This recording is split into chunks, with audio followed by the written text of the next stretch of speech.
तो जरा सोचिए, लंदन की सड़कें और लाखों लोग, कोई कह रहा है 1 लाख, कोई कह रहा है 3 लाख तक, और ये सब खुद को कह रहे हैं पैट्रियट्स, मतलब राष्ट्रभक्त। हाँ, 13 सितंबर की बात है ये। और रैली का नाम यूनाइट द किंगडम। कहा जा रहा है कि ये ब्रिटेन की हालिया इतिहास की सबसे बड़ी दक्षिणपंथी रैलियों में से एक है। बिल्कुल। तो सवाल यही उठता है कि भाई इतने सारे लोग आखिर सड़कों पर क्यों थे? क्या सिर्फ ये अवैध आप्रवासन का मुद्दा है या कुछ और भी है इसके पीछे? आज इसी को थोड़ा समझने की कोशिश करते हैं। हाँ, आज हम देखेंगे कि ये प्रदर्शन क्यों हुआ, इसके पीछे कौन लोग हैं, कौन से चेहरे हैं, और ये जो अवैध आप्रवासन को लेकर ब्रिटेन में इतनी बहस चल रही है, ये कितनी गहरी है असल में। तो चलिए शुरू करते हैं उस दिन से। 13 सितंबर, लंदन में भारी भीड़, पेट्रियट्स कह रहे हैं खुद को, यूनाइट द किंगडम रैली। और जैसा आपने कहा, ब्रिटेन की बड़ी दक्षिणपंथी रैलियों में से एक, मुख्य मुद्दा अवैध आप्रवासन। सही कहा।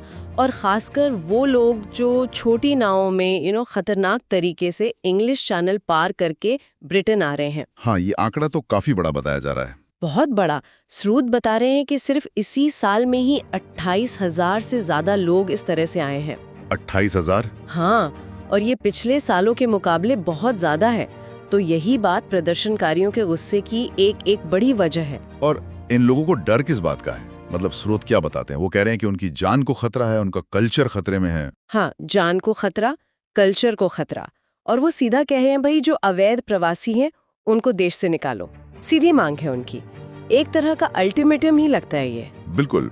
और इस पूरी भावना को, इस गुस्से को आवाज देने वाला एक चेहरा जो बार बार सामने आ रहा है, वो है टॉमी रॉबिन्सन। हाँ, टॉमी रॉबिन्सन। ये कोई नया नाम नहीं है ब्रिटेन में। वो EDL मतलब इंग्लिश डिफेंस लीग, उसके को-फाउंडर रहे हैं। अच्छा। और काफी लंबे समय से वो एंटी इमिग्रेशन और इस्लाम की आलोचना करने वाली राजनीति के लिए जाने जाते हैं। तो इस प्रदर्शन को वही लीड कर रहे थे। उनकी विचारधारा पर तो काफी विवाद भी रहा है। अक्सर कहते हैं कि वो इस्लाम विरोधी हैं। कुछ रिपोर्ट्स तो ये भी कहती हैं कि वो शायद मुस्लिमों को ब्रिटेन से निकालना चाहते हैं। पर वो खुद क्या कहते हैं? देखिए, रॉबिन्सन का जो पब्लिक स्टैंड है वो ये है कि उनका विरोध अवैध आप्रवासन के खिलाफ है, किसी धर्म के खिलाफ नहीं।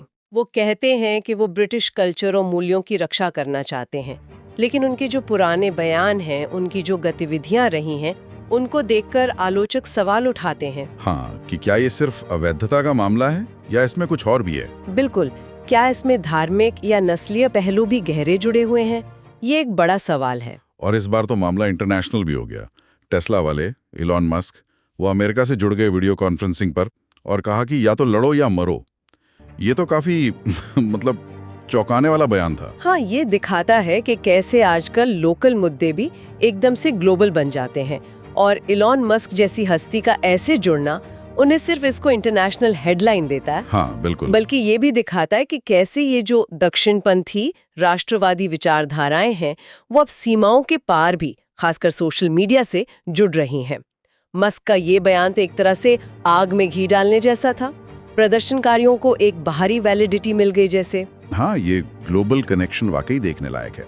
अच्छा, अब थोड़ा इसके पॉलिटिकल एंगल पर आते हैं, क्योंकि रॉबिन्सन और उनके समर्थक सिर्फ इमिग्रेशन पॉलिसी का विरोध नहीं कर रहे, वो तो सीधा ब्रिटेन की लेबर पार्टी पर आरोप लगा रहे हैं। हाँ, गंभीर आरोप है।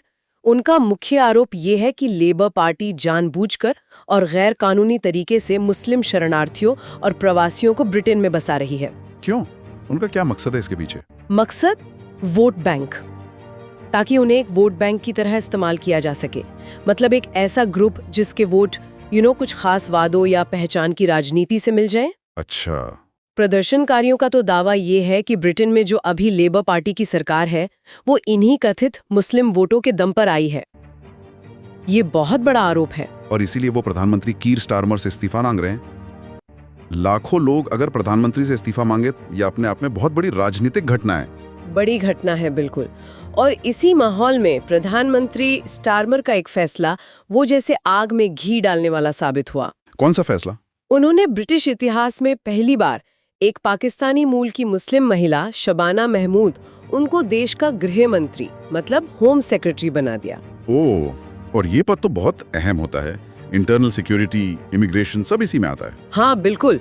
और सिर्फ नियुक्ति ही नहीं, उन्हें इमिग्रेशन का चार्ज भी दे दिया गया। मतलब ब्रिटेन में कौन आएगा, कौन रुकेगा, ये सब अब उनकी जिम्मेदारी। तो इस पर क्या रिएक्शन हुआ? इसकी बहुत आलोचना हुई, खासकर दक्षिणपंथी खेमे से। इसे देखा गया कि लेबर पार्टी मुस्लिम समुदाय को खुश करने की कोशिश कर रही है, अपना वो कथित वोट बैंक मजबूत कर रही है। और टॉमी रॉबिन्सन ने तो फौरन इस पर ट्वीट किया, एक्स पर लिखा कि शबाना महमूद के ऑफिस में पहले दिन 1000 से ज्यादा अवैध प्रवासी नावों से ब्रिटेन में घुसा दिए गए। अच्छा, ये फैक्ट था या आरोप? अब ये दावा कितना तथ्यात्मक था ये अलग बात है, सरकार ने शायद इसका खंडन भी किया होगा, लेकिन प्रदर्शनकारियों के बीच रॉबिन्सन की बात ज्यादा तेजी से फैली। इसने माहौल को और ज्यादा पोलराइज कर दिया। तो ये राजनीतिक खींचतान तो साफ दिख रही है, लेकिन जरा उन गहरी चिंताओं पर बात करते हैं, उन डरों पर जिनका जिक्र ये प्रदर्शनकारी बार बार कर रहे हैं। किस चीज से डर रहे हैं ये लोग? हाँ, जो स्रोत बता रहे हैं उसके मुताबिक मुख्य चिंता है देश में कथित तौर पर बढ़ते पाकिस्तानी अपराधी और इस्लामिक कट्टरपंथ। अच्छा। कुछ रिपोर्ट्स और पर्चों का हवाला दिया जा रहा है जिनमें ये दावा है कि कथित पाकिस्तानी क्रिमिनल गैंग्स ने पिछले कुछ दशकों में हजारों श्वेत ब्रिटिश बच्चियों का यौन शोषण किया है, जिसे ग्रूमिंग गैंग स्कैंडल कहते हैं। हाँ, ये मुद्दा तो काफी उछला था ब्रिटेन में, बहुत संवेदनशील रहा है। और प्रदर्शनकारियों का कहना है कि ये गैंग्स अभी भी एक्टिव है और सरकार कुछ कर नहीं रही इनके खिलाफ। ये आरोप बहुत गंभीर है और इनसे लोगों में बहुत गुस्सा और असुरक्षा की भावना है। और इसके अलावा ग्रूमिंग गैंग्स के अलावा और क्या चिंताएं हैं? इसके अलावा ब्रिटेन में कथित तौर पर शरिया अदालतों के बढ़ते प्रभाव की बात भी है।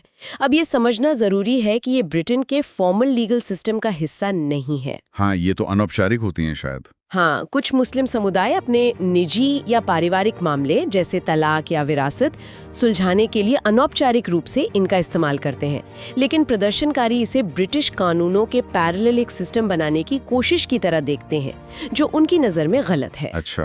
और साथ ही कुछ मुस्लिम प्रवासियों द्वारा स्थानीय अंग्रेजों पर कथित हमलों की घटनाओं का भी जिक्र हो रहा है। तो ये सारी चीजें, अपराध, ग्रूमिंग गैंग्स, शरिया अदालतें, हमले, ये सब मिलकर एक नैरेटिव बना रही हैं कि भाई ब्रिटिश पहचान और सुरक्षा खतरे में है। हाँ, बिल्कुल। और इसी कॉन्टेक्स्ट में फिर वो शबाना महमूद की नियुक्ति को तुष्टिकरण मान रहे हैं। हाँ, प्रदर्शनकारियों और उनके नेताओं का तर्क यही है। वो कह रहे हैं कि जब देश इन समस्याओं से जूझ रहा है, तब एक पाकिस्तानी मूल की मुस्लिम महिला को होम सेक्रेटरी बनाना और खासकर इमिग्रेशन का चार्ज देना, ये तो समस्या को अनदेखा करना या उसे बढ़ावा देना हुआ। इसी को वो तुष्टिकरण की राजनीति कह रहे हैं, मतलब एक खास समुदाय को खुश करने के लिए राष्ट्रीय हितों से समझौता। जाहिर है सरकार और लेबर पार्टी के समर्थक इसे विविधता और समावेशिता की दिशा में एक पॉजिटिव कदम मानते हैं। तो यहाँ दो बिल्कुल अलग अलग व्यू पॉइंट टकरा रहे हैं। ये टकराव तो वाकई बहुत गहरा लग रहा है। अच्छा, अब एक और जरूरी सवाल पर आते हैं। ये जो पूरा माहौल बना है, ये तनाव, इसका ब्रिटेन में जो भारतीय समुदाय रहता है उस पर क्या असर पड़ रहा है? क्योंकि ये प्रदर्शन सीधे तौर पर तो उनके खिलाफ नहीं है। ये बहुत महत्वपूर्ण सवाल है। जैसा आपने कहा, प्रदर्शन मुख्य रूप से मुस्लिम और खासकर पाकिस्तानी मूल के अवैध प्रवासियों के खिलाफ लग रहा है। लेकिन होता क्या है कि नफरत और गुस्से की लहरें अक्सर अंधी होती हैं। मतलब इसका अप्रत्यक्ष असर भारतीय समुदाय पर भी पड़ सकता है। कैसे? क्या उन्हें भी निशाना बनाया जा सकता है? हाँ, ये डर रहता है।